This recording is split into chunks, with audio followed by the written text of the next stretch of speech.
The air is thick with the scream of train whistles and the roar of 1,000 travelers. It is a world of constant, blurring motion where everyone is rushing towards somewhere else. Standing perfectly still in the middle of this sensory overload is a man in a faded red shirt. His name is Raghav. He is a railway coolie. For 20 years, his life has been defined by the physical toll of the platform. He hauls massive trunks through monsoon rains and the stifling heat of the dry season, his body absorbing the weight of 1,000 strangers.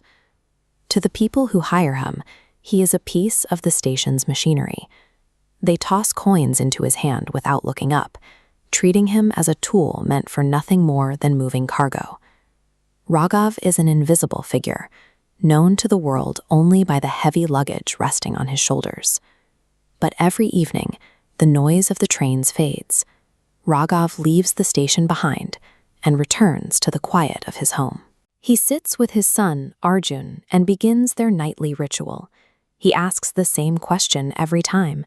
"Tell me, what did you learn today?" This is the reason he endures the physical breakdown of his body. He accepts the exhaustion of the day to pay for his son's education at night.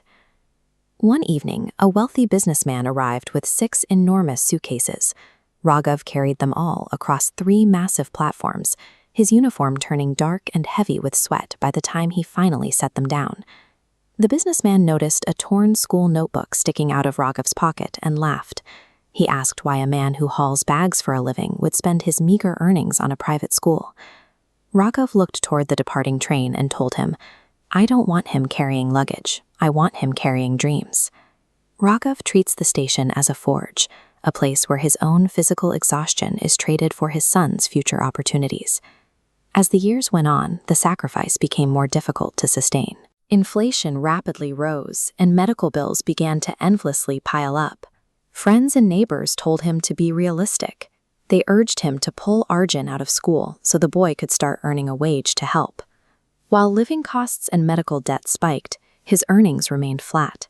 To bridge the gap, he worked longer. When his body began failing, he focused on a single image, his son graduating. That visualization kept him moving when the tracks seemed endless. He lived in this grueling, physically punishing, and completely repetitive cycle for 15 long, exhausting years, without ever taking a single day off. True sacrifice is the quiet endurance of daily suffering, repeated over decades without an audience. The station eventually changed. New digital boards and modern trains replaced the old world. But Raghav remained, still wearing his red uniform, still waiting on the platform. One afternoon, a sleek train arrived, and a young man in a formal suit stepped out into the crowd. He scanned the laborers until he spotted the aging man in the faded red shirt. It was Arjun, returning home as a software engineer. Arjun walked straight toward his father, not saying a single word. He simply bent down and touched Raghav's feet in a traditional sign of respect.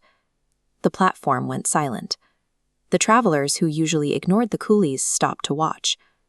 Arjun looked at the crowd and told his father that while everyone else saw a man moving luggage, he saw a father lifting his son toward a different life. The silence from the travelers is the first time in 20 years they have truly stopped to look at him.